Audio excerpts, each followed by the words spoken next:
FMHD, Seguin, Terrell Hills, San Antonio. Hey there, Facebook. Angel here with Only the Big Stuff Movers. I want to kind of talk about a subject that I was covering earlier at an apartment complex. The manager at an apartment complex asked me to give them a bid for power washing. They had recently had a power washer or pressure washer, quote unquote professional, come out and give them service. The funny part about it is that the manager had told him that she had a $6,500 budget to do. It was minimal, somewhat minimal. They just wanted the breezeways done. The guy, however, said, no, we can do it for $4,000. Which, at that point, I was like, whoa, wait, $4,000? Okay, continue your story, I told her. And she said, he did it for $4,000 was the bid. She sent that to her boss. The boss approved the $4,000 bid and had made a check already. It was ready to come back from Dallas to San Antonio to pay the guy. I guess the guy had realized that he had lowballed the job because he went back and asked for more money. And she had told him, well, I already got you approved for the $4,000, so I don't think I'm going to get approved for another additional charge or an upcharge, whatever you want to call it. So let's just not do the job. Like, you don't have to do it. Of course, this professional said, you know what, never mind, I could do it for $4,000.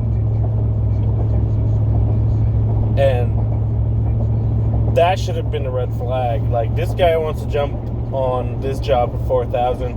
He's probably not experienced. He probably thinks $4,000 is a lot of money, which it is, but not to be pressure washing 23 buildings.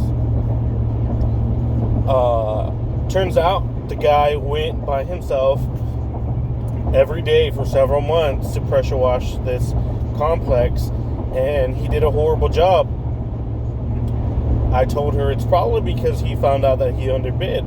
So he sold himself short and is just trying to half-ass the job and get out of there. Sometimes when you go cheap, it always comes out more expensive because you have to hire a second person to do the job right. I told her that my bid is going to be just the same as if I came and nobody had did any work, because I'm going to have to go over it again completely. And my bid was about 4 times higher than what her budget was.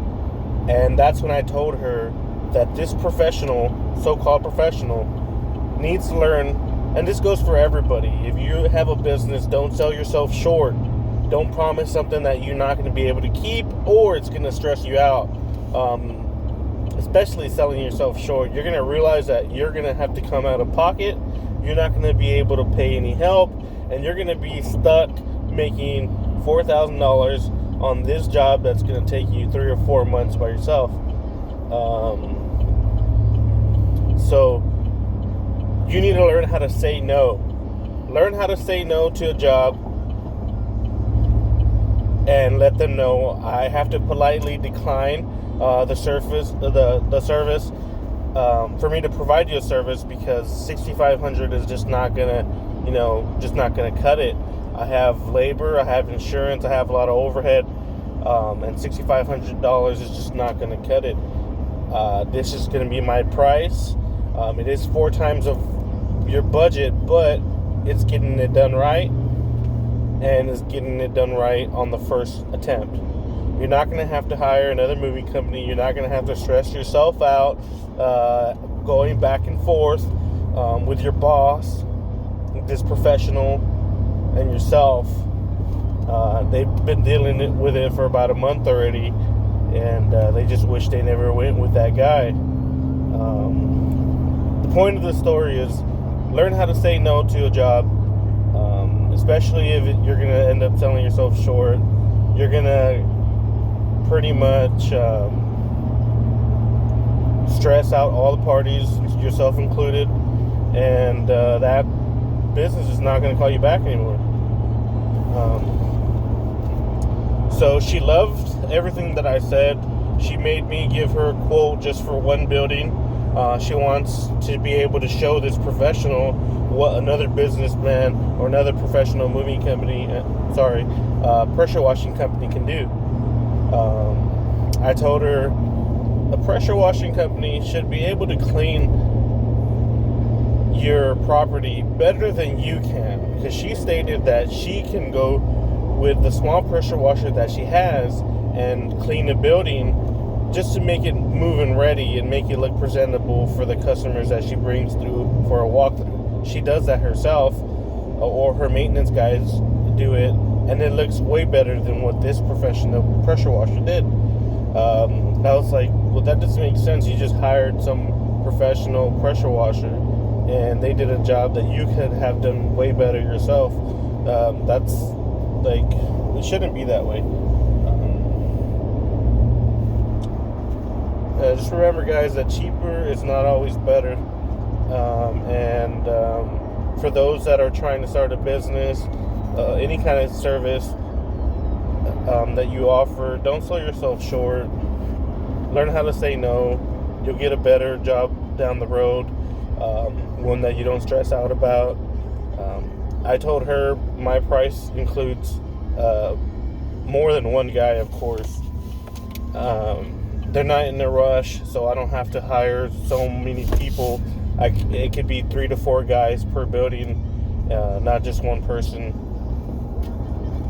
And well, that's pretty much all I had to say.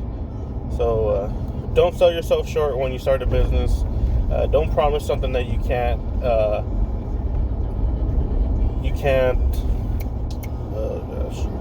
accomplish. Don't promise something that you can't fulfill. And learn how to bid. How do you start a business and you don't know how to price things out? That's ridiculous. Y'all have a good night, guys.